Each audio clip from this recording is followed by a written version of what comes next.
بسم اللہ الرحمن الرحیم الحمدللہ رب العالمین والصلاة والسلام علی رسولہ وآلہ وصحبہ اجمعین۔ تمام تعریفیں اس اللہ کے لیے ہیں جو تمام دنیا کا عالموں کا بل پیدا کرنے والا ہے اور ختم کرنے والا ہے۔ وہی قادر مطلق ہے، وہی رحمان ہے، وہی رحیم ہے۔ اس کے بغیر حکم کے ایک پتا بھی نہیں ہل سکتا ہے۔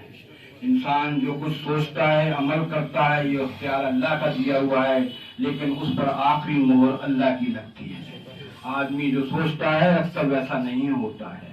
یہ اس کے قادر مطلق ہونے کا ثبوت ہے۔ درود و سلام اس ذات پر جس کی خاطر اس دنیا کو اس نے پیدا کیا اور ہم گناہ گاروں کو بخشش کا سامان عطا کیا، ورنہ ہم لوگ اس قابل نہیں تھے کہ ہم جنت کیا دوزخ کی بدترین حرکتیں ہیں ہماری، لیکن اللہ تعالیٰ کا یہ فضل و کرم ہے کہ اس نے اپنے پیارے محبوب اور ان کی اولادوں کو ہماری رہنمائی کے لیے اور بخشش کے لیے بھیجا۔ تمام تعریفیں اور تمام بڑائیاں انہی کی ذات کے لیے ہیں، ان سے بڑا کوئی نہیں ہے۔ سرکار دو عالم کی ایک حدیث پاک ہے، حضور نے فرمایا اگر تم 1 روپے کی، اس زمانے سے متعلق ہے کہ اگر کوئی تم 1 روپے کی بھی مالک ہو تو وصیت کرنے میں جلدی کرو۔ حالانکہ اس سے کچھ ہے نہیں، لیکن حضور کا حکم ہے کہ وصیت جو ہے اس مسلمان کو دنیا سے بھی آرام پہنچاتی ہے اور مرنے کے بعد بھی آرام پہنچاتی ہے۔ اگر بغیر وصیت کے کوئی لوگ چلے جاتے ہیں تو ان کی روح کو سکون نہیں ملتا ہے۔ تو یہ اکثر ہمارے یہاں دیکھا جاتا ہے کہ ہمارے مسلمان بھائی اس وصیت کی طرف دھیان نہیں دیتے، بلکہ ایک دوسرے کا حق مارتے رہتے ہیں۔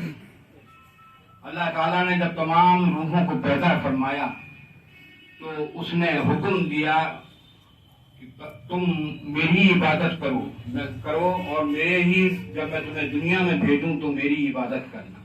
تو تمام انسانوں کی روحیں پیدا ہونے سے پہلے یہ اللہ سے وعدہ کر کے آئی تھیں کہ اللہ تعالیٰ ہم تیری عبادت کریں گے، تجھے ہی مالک مانیں گے۔ لیکن اللہ جانتا تھا کہ ان کے پیچھے شیطان لگا ہے۔ اس نے پیغمبروں کا سلسلہ شروع کیا اور ایک کے بعد ایک پیغمبر ہدایت کے لیے ہم لوگوں کو بھیجتے رہے کہ ہم جو وعدہ کر کے آئے تھے اللہ سے وہ بھول چکے تھے، لہذا یاد دلایا جاتا تھا، لیکن شیطان غالب تھا۔ ایک پیغمبر چلے جاتے تھے، جو وقفہ ہوتا تھا لوگ پھر کفر کی طرف چلے جاتے تھے۔ یہ سلسلہ چلتا رہا یہاں تک کہ سرکار دو عالم تشریف لائے۔ جب سرکار دو عالم تشریف لائے تو آپ نے فرمایا کہ میں اب آخری نبی ہوں، میرے بعد کوئی نبی نہیں آئے گا۔ لیکن اللہ کو دین کو قائم رکھنا تھا، دین کو قیامت تک قائم رکھنا تھا، اور اللہ جانتا تھا کہ جب پیغمبر چلے جاتے تھے تو یہ مکر جاتے تھے۔ اب جب پیغمبروں کا سلسلہ ختم ہو جائے گا تو پھر ان کا کیا حال ہوگا، اور میرے بندے سب دوزخ میں جائیں گے۔ لہذا حضور سے فرمایا، وہی بھیج کے اللہ تعالیٰ نے کہ اے محمد صلی اللہ علیہ وسلم ایک وعدہ اور پورا کر دیجئے۔ ایمان آپ نے مکمل کر دیا، لیکن ایمان ابھی آپ کا مکمل نہیں ہوا ہے، اور وہ یہ ہے کہ جو اعلان میں نے کروانے کے لیے کہا تھا وہ کر دیجئے۔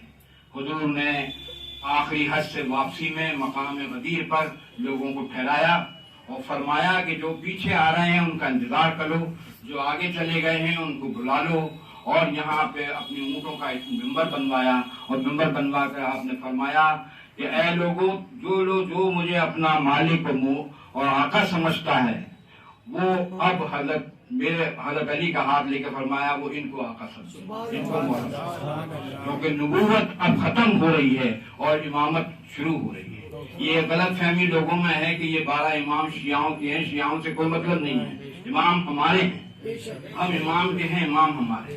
تو حضور نے جو ہے یہ فرمایا کہ میں اپنا جانشین مولا کو بنا رہا ہوں۔ یہ اس پہ ابو بکر صدیق رضی اللہ عنہ، حضرت عمر فاروق رضی اللہ عنہ، حضرت عثمان غنی، تمام صحابہ نے 3 دن تک بیعت کری اور سب نے کہا کہ اے علی آج سے آپ ہمارے آقا ہیں۔ تو یہ کیوں کہا، کیوں کروایا تھا اللہ نے کہ ایک سلسلہ جاری رکھنا تھا۔ یہ جو 12 امامین ہیں، یہ آج دنیا میں جو ایمان ہے، جو ہندوستان میں مسلمان ہیں، جو ہندوستان سے باہر ساری دنیا مسلمان ہیں، یہ اہل بیت کی دین ہے، یہ انہی کی اولاد کی دین ہے۔ اگر یہ نہ ہوتے تو آج ایمان نہ بچتا۔ مولا علی مشکل کشا کو تمام دنیا میں حضور کے بعد افضل فرمایا. یہ اس مسئلے پہ کسی کو بعد میں تفصیل سے بات کروں گا میں، لیکن ہمارا جو طریقہ ہے، ہمارا جو اصول ہے وہ یہ ہے کہ اللہ کے بعد رسول، رسول کے بعد مولا، مولا کے بعد پنچن پاک، اور پھر یہ امامین، اس کے بعد دنیا ہے. اگر کسی کو اعتراض ہوگا تو میں اس کو سمجھا دوں گا بعد میں. تو یہ جو ہے سمجھنے کی چیز یہ ہے کہ ہمارا ایمان یہ ہے. اور اس طرح سے آج جو ہم یہاں بیٹھے ہوئے ہیں، غریب نواز تشریف لائے، غوث پاک تشریف لائے، تمام یہ حضرات آئے، یہ دین کو بچانے کو آئے، ورنہ دین ختم ہو گیا ہوتا. یہ دین ہے، بس فرق اتنا ہوا کہ پیغمبر جو ہے جو کچھ کر کے ایمان پڑھاتے تھے اسے ہم جو ہے معجزہ کہتے تھے، اور یہ جو کر کے دکھاتے ہیں اسے کرامت کہتے ہیں. دونوں کا مقصد ایک ہی ہے. جو ہے دونوں کا مقصد ایک ہے، اللہ کے دین کو لوگوں تک پہنچانا، اللہ کے رسول کو پہنچانا. اسی کڑی میں آپ اپنے عزیز اقربا کو، اپنے پیروں کے ساداتوں کو بھی، اور سب کو میں نے اس لیے زحمت دی ہے کہ میرا بھی اب آخری وقت ہے. معلوم نہیں کس وقت جو ہے بلاوا آ جائے. میں بھی یہ نہیں چاہتا ہوں کہ اپنے پیچھے کوئی مسئلہ چھوڑ کے جاؤں. لہذا میں ان سب لوگوں کے سامنے یہ بتا رہا ہوں کہ میرے سامنے ہی میں اپنے ان کو، فیضی کو، میاں کو جو ہے یہاں کی جانشینی سپرد کر رہا ہوں. اور فیضی میاں سے میں یہ کہتا ہوں کہ آپ اپنے پیروں کے راستے پہ چلتے ہوئے تمام لوگوں کی خدمت کریں، محبت کریں. جو عزیز اقربا ہیں، جو آپ کے رشتہ دار ہیں، بڑے چھوٹے، ان کا لحاظ ان کے لحاظ سے کریں، اور خدمت کو اولین جانیں. تکبر سے دور رہیں، بغض سے دور رہیں، جھگڑوں سے دور رہیں، محبت کا پیغام پہنچائیں، خدمت کریں. یہ میرے بھتیجے ہیں محتشم علی شاہ عنبر. میرے لیے یہ دونوں آنکھیں، دونوں آنکھیں. میں ان کو نائب بناتا ہوں. فیضی کے ساتھ رہیں گے، فیضی کے بڑے بھائی ہیں، فیضی کے ساتھ رہیں گے. اور آپ لوگوں سے بھی یہ دعا ہے کہ جو سلسلے میں داخل ہے، جو مجھ سے مرید ہے، جو اس سلسلے سے مرید ہے، وہ آج صرف فیضی میاں کا مرید ہے.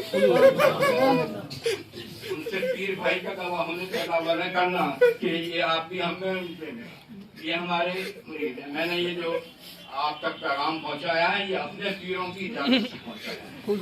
لہذا اس میں کوئی بات نہیں ہے، اصول ہے دنیا کا. میں بھی سکون سے رہوں گا. آپ کو میں بے سہارا چھوڑ کے نہیں جاؤں گا. بے سہارا تو آپ لوگوں کا جو مسئلہ ہے وہ یہ ہے کہ ہم نیاز کے غلاموں میں ہیں. ہم حضرت عبداللہ بغدادی کے بیانوں میں، ہم مولانا مشنا سید احمد علی شاہ صاحب کے بیانوں کے غلاموں میں ہیں. یہاں جب ذکر قطب مدنی رحمت اللہ علیہ مدینے سے بحکم رسول چند لوگوں کے ساتھ ہندوستان تشریف لائے، اور وہ جہانگیر بادشاہ کا زمانہ تھا. آپ نے آ کر آگرے میں قیام فرمایا، اور آپ کو کسی بادشاہ کے ساتھ نہیں آئے تھے، کسی درباری بن کے نہیں آئے تھے، کسی جنگ میں سپاہی بن کے نہیں آئے تھے، کسی کاروبار کے لیے نہیں آئے تھے. آپ صرف حکم رسول سے اسی کام کے لیے آئے تھے جو میں آج تک کر رہا ہوں. کاروباروں کے لیے نہیں آئے ہم لوگوں کو بھیجا گیا. جیسے خواجہ غریب نواز بہت بڑی ہستی ہیں، ان کو کس لیے بھیجا گیا تھا؟ دین کی حفاظت کے لیے. دین جو میں نے بتایا نا کہ من کن تو مولا، تو حضور نے جو انتظام فرمایا تھا وہی انتظام ہے. دین جو زندہ ہے مدرسوں سے نہیں ہے، عالموں سے زندہ نہیں ہے. دین خانقاہوں سے زندہ ہے. وہ بات الگ ہے کہ آج کل کچھ خانقاہوں میں نام نہیں لوں گا، بہت سی خانقاہیں ہیں جو اپنے اصولوں سے ہٹ گئی ہیں. لیکن اولین ہمارا جو فرض ہے وہ یہ ہے کہ تبلیغ کرنا، انسان محبت کرنا، اور سبھی کے ساتھ جو ہے بغیر کسی امتیاز کے، چھوٹے بڑے کے لحاظ سے ان کا ان سے محبت کرنا.